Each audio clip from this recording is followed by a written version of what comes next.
Hello and welcome to Chetan Bharat Learning, and also welcome to a series of UPSC Mains Previous Year Question Paper Discussion. अब ये नई series हम इसलिए शुरू कर रहे हैं, we receive multiple queries from the aspirants कि sir please answer writing, that too at the UPSC standard. इसके बारे में हमें टिप्स दीजिए. Now apart from the traditional classes of the answer writing, we think that क्यों ना एक multipurpose type की क्लास की जाए जिसके अंदर ना सिर्फ हम आंसर राइटिंग के नुआंसेस को डिस्कस मिला सके, इसी के साथ प्रीवियस ईयर क्वेश्चन पेपर को भी डिस्कस कर सके. तो दोनों जो हमारे लक्ष्य हैं वो इसके जरिए हम हासिल करने की कोशिश करेंगे. So we are starting with the polity segment and we are taking the question paper that is GS2 polity governance and the social issues. That too of 2025, the most recent paper. So, if I talk about the overall analysis of 2025 GS paper 2, and if I talk about only the polity part, so हमने अगर GS paper 2 को हम देखें तो हम 2-3 segment में बांट सकते हैं. जैसे 2 सेगमेंट तो सीधे पॉलिटी एंड गवर्नेंस के ले लें. एक है जो कोर पॉलिटी रिलेटेड क्वेश्चन है. इसके अलावा जैसे सिविल सोसाइटी ऑर्गेनाइजेशन को लेकर हो गए या फिर पॉवर्टी इश्यूज को लेकर, विमेन एम्पावरमेंट को लेकर हो गए, ये गवर्नेंस कैटेगरी के अंदर आएंगे. और फिर तीसरा कंपोनेंट आपको पता है इंटरनेशनल रिलेशंस का. तो जो आज हम डिस्कस करने जा रहे हैं that is the core polity segment. And if I comment about the polity questions, so बहुत ही प्रेडिक्टेबल जोन से क्वेश्चन आए हैं. जैसे जुडिशरी से 2 क्वेश्चन एनकाउंटर हुए हैं. One is about the tribunals and second is about the appointment in the higher judiciary. So दोनों ही predictable questions थे, जिसमें से एक आज हम डिस्कस करेंगे upon the tribunal. Second thing we come to constitutional comparison. So constitutional comparison जो कि governance का पार्ट है हालांकि, लेकिन heavily lean किया है towards the US. So एक तो सीधा ही क्वेश्चन इंडियन प्रेसिडेंट और अमेरिकन प्रेसिडेंट की पार्डनिंग पावर के बारे में. अब क्योंकि ex president of US Joe Biden अपने बेटे की पार्डनिंग को लेकर काफी ज्यादा सुर्खियों में थे और न्यूज़पेपर में बहुत सारे आर्टिकल इंडिया में भी लिखे गए थे, तो ये भी एक प्रेडिक्टेबल सा ही क्वेश्चन था. दूसरा, यूएस के ही कॉन्स्टिट्यूशन की इन्वोकेशन की गई है ट्रेडिशनल क्वेश्चन के अंदर, जहां appointment in the judiciary India के साथ साथ पूछकर यह भी पूछ लिया गया कि कंपेयर कीजिए यूएस में जुडिशियल अपॉइंटमेंट कैसे होती है. तो ये भी हम रिफॉर्म के नाम पर इंडियन जुडिशरी के अपॉइंटमेंट के साथ पढ़ते ही हैं. Then we come to legislature. So JNK के अंदर इलेक्शन हुए थे तो JNK असेंबली की पावर के ऊपर क्वेश्चन आया था. इसके अलावा बहुत interesting question, the amending power of the parliament and what are the procedure and the restriction upon the amending power of the parliament. So from article 368 to basic structure doctrine, that could be the answer. और ये भी हम prominently पढ़ते ही हैं. इसके अलावा executive से आया है अटॉर्नी जनरल के ऊपर क्वेश्चन. फर्दर बहुत ही इंपॉर्टेंट कॉन्स्टिट्यूशनल मोरालिटी, जिसको लेके पहले भी यूपीएससी पूछ चुका है. हम कहते हैं क्वेश्चन रिपीट नहीं होता है, क्यों नहीं होता है? और प्रेडिक्टेबिलिटी भी है क्योंकि कॉन्स्टिट्यूशनल मोरालिटी को लेके रीसेंट टाइम में from judiciary to legislature to executive to media बहुत सारी चीजें, बहुत सारी बातें की ही जा रही हैं. इसके अलावा जो हाईली प्रेडिक्टेबल था वो ये कि सेंटर स्टेट रिलेशन में specially the evolving patterns of fiscal federalism पूछा गया है. जिस साल में 16 फाइनेंस कमीशन फॉर्म हो रहा हो, 15 फाइनेंस कमीशन की इतनी बात हो रही हो, वहां पर प्रेडिक्टेबल था कि फिस्कल फेडरलिज्म के ऊपर सवाल आना है. तो बहुत सारे लोगों ने इस बार ये भी कहा था कि the most tough paper and all that thing. I do not feel that way. I believe ये पेपर पहले तो अगर डिफिकल्टी की बात करें तो मॉडरेट टू डिफिकल्ट था because of the formation of the question, और वो यूपीएससी स्टैंडर्ड पर होना भी चाहिए. And second thing that if I talk about कि बहुत अनप्रेडिक्टेबल सवाल पूछ लिए गए, ऐसा कुछ नहीं है. बहुत ही प्रेडिक्टेबल सवाल थे जो आम तौर पर क्लासेस के अंदर डिस्कस किए जाते हैं, अच्छी क्लासेस के अंदर डिस्कस किए जाते हैं. चलिए इसी के साथ शुरू करते हैं आज का पहला question. Okay, so we will be discussing one question. There is a Chinese saying that move an inch a day and you will reach miles. So short videos के अंदर एक एक क्वेश्चन को डिस्कस करते हुए आगे चलेंगे. So I am taking up the questions from the judiciary and the very first is about the tribunals. So question has 2 part. The very first, comment on the need comment on the need of administrative tribunals as compared to the court system, and further assess the impact of recent tribunal reforms through rationalization of tribunals made in 2021. So एक अच्छा 2021 के reforms को UPSC 2025 में recent कह रहा है. सो ये UPSC का एक ट्रेडिशनल तरीका भी है कि 2-3 साल पुराना कुछ करंट अफेयर आप पूछिए. ये आपको जुडिशियल प्रोनाउंसमेंट के क्वेश्चन में भी मिल सकता है. तो ऐसा नहीं है कि अगर आपने 1-2 साल पहले कोई करंट अफेयर पढ़ा था वो बिल्कुल इररिलेवेंट हो जाता है. 1-2 सवाल मेंस में बाकायदा वो ईयर कोट करके आपको पूछेंगे और यहां पर पूछा जा रहा है क्योंकि 2021 में ट्रिब्यूनल रिफॉर्म्स एक्ट आया था. So if we see the very first part, we have to comment on the need of administrative tribunal and compared to court system. जब भाई हमारे पास कोर्ट्स ऑलरेडी हैं डिस्प्यूट्स की एडजुडिकेशन के लिए, तो फिर ट्रिब्यूनल्स की क्या जरूरत पड़ गई.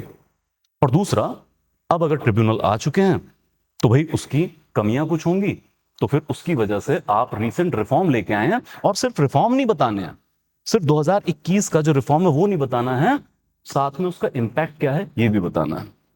लेकिन इस सवाल की खासियत यह है कि 150 वर्ड्स के आंसर में पूछ लिया गया, तो इसमें लिखने को काफी कुछ आपको मिल जाएगा, लेकिन आपको बहुत क्रिस्पली इसके बारे में बताना है. So to start with, if we come to intro, so what can be the intro. So देखिए, एक सीधा हो सकता है कि आप सीधी बात करें on the importance of administrative tribunals. So we can use the words like administrative tribunals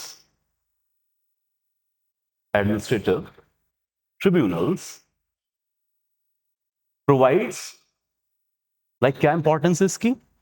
It provides speedy, inexpensive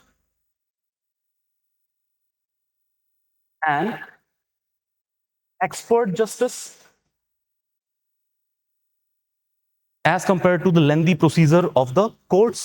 क्योंकि 150 वर्ड्स का आंसर है तो आपका जो इंट्रोडक्शन होगा ये 25-30 वर्ड से ज्यादा नहीं होना चाहिए. सो एक चीज सीधा ये है कि आप इंपॉर्टेंस की बात करें, या फिर दूसरा ट्रेडिशनल रूट हो सकता है. अगर इस इंट्रो को हम रिप्लेस करें तो ट्रेडिशनल रूट हो सकता है कि हम एडमिनिस्ट्रेटिव ट्रिब्यूनल का कॉन्स्टिट्यूशनल इंट्रोडक्शन दे दें. So we can quote that by 42nd constitutional amendment in 1976 by part 14A, and that too article 323A, we constitutionalize the administrative tribunal. लेकिन अगर आप इस रूट से आ रहे हैं, then must mention that in 1985 there was Administrative Tribunals Act in 1985. So beside in 1976 we constitutionalized the tribunals, but क्योंकि constitution के article 323A में पार्लियामेंट को यह पावर दी गई कि administrative tribunal parliament by law create करेगा, तो 1985 में पार्लियामेंट ने एक लॉ क्रिएट किया और लॉ में गवर्नमेंट ऑफ इंडिया को पावर दी कि आप ट्रिब्यूनल्स बनाएंगे. सो यहां पर administrative tribunal act of 1985 further government of India का भी रेफरेंस देना. तो दो अल्टरनेट इंट्रोडक्शन हो सकते हैं, which is preferable one. So I would say still go by the traditional route. Why? Importance can be highlighted in the next segment in the body और the conclusion part as well. Okay, पर आप दोनों में से कोई भी एक choose कर सकते हैं. Now coming to address the question, the very first part, why do we need administrative tribunals. Now we come to why we need the tribunals as compared to the courts. So क्योंकि 150 words का answer है तो एक साथ ही कंपैरिजनल में लिख देंगे courts और ट्रिब्यूनल में क्या फर्क है या क्यों ट्रिब्यूनल बेहतर है कोर्ट से. So here it comes. The very first point you can mention, sir, the membership.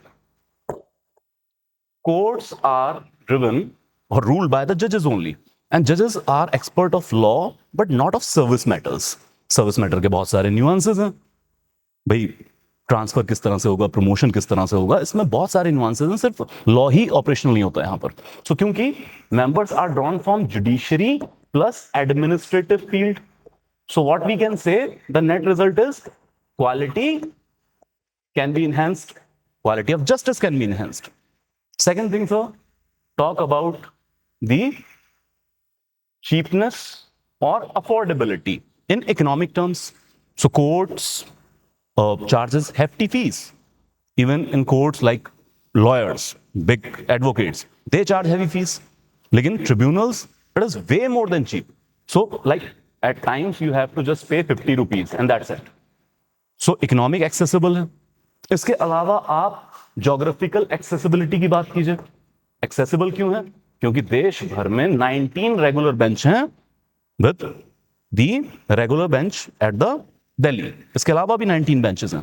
तो फिर जोग्राफिकली एक्सेसिबल है. Further it comes to that talk about flexibility. Why? Sir, the courts are bound by the strict procedural laws, whereas the tribunals are not bound by the procedural laws. They act upon the principle of natural justice. So, the flexibility and further it will relate to what? The speedy justice. आपको speedy justice मिलेगा. Then it comes to further, like, sir, what other points can be shared? Like, it will be relieving the courts from the burden. भाई courts में पहले ही ओवरबर्डन्ड है. हमें national judicial data grid का data पता है, 5 करोड़ से ज्यादा केसेस पेंडिंग हैं. तो बहुत सारे एडमिनिस्ट्रेटिव केसेस अगर वहां पर फाइल होते रहेंगे तो फिर वहां पे बर्डन बढ़ता चला जाएगा. तो कोर्ट को भी राहत मिलेगी इन सारे केसेस से. इसके अलावा 5 पॉइंट बहुत हैं 150 वर्ड्स के आंसर के अंदर. फिर आप कंक्लूड कीजिए इस चीज को किसी भी केस लॉस के साथ, इसकी इंपॉर्टेंस को. Like if you know only 3 cases, like Sampath Kumar case, L Chandra Kumar case and Madras bar association case, तो इसमें से एक दो कोई कोर्ट केस कर दीजिए. और उसमें भी क्योंकि दोनों ही केसेस या तीनों केसेस के अंदर जो सुप्रीम कोर्ट है उन्होंने हाईलाइट की है the importance of the tribunals. So you can say the judiciary is also of the opinion that tribunal are having high importance in the Indian judicial system, but also with some safeguard. तो पहली चीज हम establish कर पाएंगे that why we need particular tribunals as compared to the courts. या फिर जैसे आप यहां पर इस चीज को हटा दीजिए, आप एक्स सीजेआई टीएस ठाकुर साहब को कोट करें. तो टीएस ठाकुर साहब ने, हालांकि वो किसी और रेफरेंस में कहा था, बट आप एनेक्डोट ले सकते हैं कि भाई टीएस ठाकुर साहब ने कहा था ट्रिब्यूनल्स की इंपॉर्टेंस बताते हुए कि why should a businessman for its some industrial dispute have to rub his shoulders in the courts with the criminals. भाई उनके लिए अलग से व्यवस्था कीजिए. तो ऐसे ही कोई एडमिनिस्ट्रेटिव ऑफिसर है, से आईएएस हैं, आईपीएस हैं, तो उनको क्यों कोर्ट्स में धकेला जाए उनकी सर्विस कंडीशंस को लेकर? तो उनके लिए अलग से व्यवस्था होनी चाहिए. तो यहां पर जस्टिफाई हो जाएगा. Then we come to the next part and that is the reforms introduced. अब भाई अगर हमने इंपॉर्टेंस स्टैब्लिश कर दी है, लेकिन इसके बावजूद अगर आप 2021 में रिफॉर्म्स एक्ट लेके आए हैं तो 1985 से लेके अब तक कुछ तो रिफॉर्म की नीड रही होगी, कुछ तो कमियां रही होंगी. Now second part is not talking about only the administrative tribunal. पहला पार्ट सिर्फ एडमिनिस्ट्रेटिव ट्रिब्यूनल की बात कर रहा है, second part overall tribunal reform की बात कर रहा है. सो हियर वेरी प्रिसाइसली, क्योंकि 2021 के रिफॉर्म एक्ट का रेफरेंस है, तो हियर एंड देयर जाने की जरूरत नहीं है. 2021 में जो रिफॉर्म एक्ट आया था सीधा उसी की प्रोविजन को इन्वोक करेंगे. जैसे पहला आप क्विकली लिख सकते हैं, फाइनेंस एक्ट ऑफ 2017 को अमेंड किया, और 2017 के फाइनेंस एक्ट में था about the appointment committee, terms and condition of services, tenure. तो इन सबको अब सब्ज्यूम किया गया 2021 के एक्ट में. Further it comprise of appointment committee. So what is about the appointment committee? Like it will be comprised of CJI or Justice of Supreme Court as appointed by the CJI itself. Further, it comes with 2 secretaries appointed by Government of India. Further, it comes to sitting or retiring chairperson of the tribunal. And then also the secretary of ministry, जिस भी ministry के अंदर वो particular tribunal appoint किया गया है, establish किया गया है, तो उसके सेक्रेटरी को भी यहां अपॉइंटमेंट मिलेगी, हालांकि इसको वोटिंग राइट नहीं होगा। तो इस पैनल के थ्रू हम इंडिपेंडेंट एंड इंपार्शियल अपॉइंटमेंट इंश्योर करना चाह रहे हैं इन द ट्रिब्यूनल्स। देन इसी की हम डिफरेंट प्रोविजन को और आगे लिख सकते हैं एक एक लाइन के अंदर, जैसे यहां पर टेन्योर 4 ईयर कर दिया गया। इसी के साथ पर यहां पर जो terms and condition of service है, that will be notified by the government of India. And further the age limit, जैसे minimum age limit is provided at 50 year of age, and further retiring age भी इसके अंदर provide की गई। Chairman 70 year की उम्र में रिटायर होंगे और जो मेंबर्स हैं वो 67 ईयर की उम्र में रिटायर हो जाएंगे। तो इन सब प्रोविजन के साथ रैशनलाइजेशन करने की कोशिश की गई, और साथ ही में सबसे इंपॉर्टेंट पॉइंट इस रिफॉर्म का, जो शायद पहला पॉइंट होना चाहिए, वो है रैशनलाइजेशन। क्योंकि हमने डुप्लीकेशन ऑफ ट्रिब्यूनल कर दिया था, तो 17 ट्रिब्यूनल्स को मर्ज किया गया और नंबर रिड्यूस कर दिया गया 7 पे। तो जो डुप्लीकेशन ऑफ वर्क चल रहा था, एक ही जैसे काम के लिए अलग अलग ट्रिब्यूनल्स, उनको खत्म करके ट्रिब्यूनल्स को रैशनलाइजेशन किया। So we should not live in a jungle of tribunal. Now, these reforms can be quoted in 4 to 5 lines and then quickly summarize the impact part. Remember, here not only the provisions being asked, rather 2021 का impact पूछा है, और बहुत ही rational सवाल है। चाहे वो 2021 को रिसेंट कह रहे हैं, लेकिन भाई इम्पैक्ट तो 2025 में आके पता चलेगा। Now you come to this thing that okay sir, reforms are welcome, but the core issues of tribunals are not being addressed. ये आप authoritatively quote कर सकते हैं। Why? ये सारा mechanism अभी भी ensure नहीं कर रहा है independent appointment in the tribunals. Further, many tribunals are still defunct because of the vacancies. Timely post नहीं हो पा रही है वहां पे। Then सर आपने 4 साल का एक टेन्योर दे दिया यहां के मेंबर्स के लिए, ये बड़ा लिमिटेड टेन्योर है, बल्कि एक्सपर्टीज का तो लंबे टाइम के लिए फायदा उठाना चाहिए। Further it comes to sir, आपने मिनिमम एज रखी है 50 years to be appointed in the tribunals. Now this is limiting the talent pool. आपका टैलेंट पूल बहुत लेस हो चुका है कि इसी एज ग्रुप से आप लोगों को लेके आएंगे। Further it comes to terms and condition of service. When it is placed in the hand of government of India through notification, then it can have centralizing tendencies.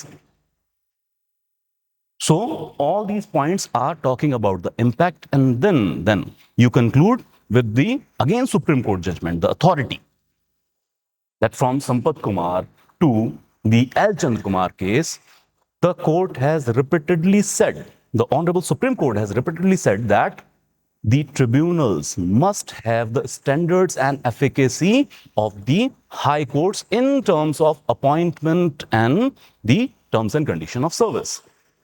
तो आपको हाई कोर्ट स्टैंडर्ड्स पे चलना पड़ेगा। So finally, by these words, you can conclude that tribunals are important for the administrative of justice, adjudication of disputes, but system is evolving over the time and it must have tangible reforms so that the justice must be catered to all the citizens of India through various mechanisms, not only from the courts itself. So here you can conclude your answer. So as I said, 150 word का answer है, बहुत ज्यादा elaborative होने की जरूरत नहीं है। So आप जो tangible, क्योंकि काफी ज्यादा चीजें इसके अंदर पूछी हैं, आप tangible चीजें लिखें and that summarize in relevance to the answer. So this was a discussion on the tribunals. और ट्रिब्यूनल का टॉपिक देखिए आप अच्छी तरह से तैयार कर लीजिए। इस सवाल को ऐसा नहीं है कि रिपीटेडली पूछा जाता रहा है। जैसे 2018 में आप देखें, how far do you agree with the view that tribunal curtail the jurisdiction of ordinary courts? In the view of above discussion, the constitutional validity and competency of the tribunals in India. और ये 250 words के answer में पूछा गया था। 2019 successive year, the Central Administrative Tribunal, which was established for the redressal of grievances and complaints by of against central government employees nowadays is exercising its powers as an independent judicial authority. Explain. And then comes 2000, not 14, this is 2024. Sorry for the mistake. Explain and distinguish between Lok Adalats and arbitration tribunals, whether they entertain civil as well as criminal cases. हालांकि ये ADR से related question है, लेकिन फिर भी tribunals भी कोई कबाए और हम कह देते हैं यार ADR का एक मैकेनिज्म है. सो रिपीटेडली इन नुआंसेस के ऊपर क्वेश्चन पूछा जा रहा है. सो ट्रिब्यूनल अगेन, मुझे कई बार लगता है कि क्लासेस के अंदर या स्टूडेंट ट्रिब्यूनल्स को बहुत सीरियसली नहीं पढ़ रहे होते हैं. सो ट्रिब्यूनल इंपॉर्टेंट है, आगे भी रेलेवेंट रहेगा. इस टॉपिक को अच्छी तरह से तैयार करना है. That will be all for today. Thank you so much.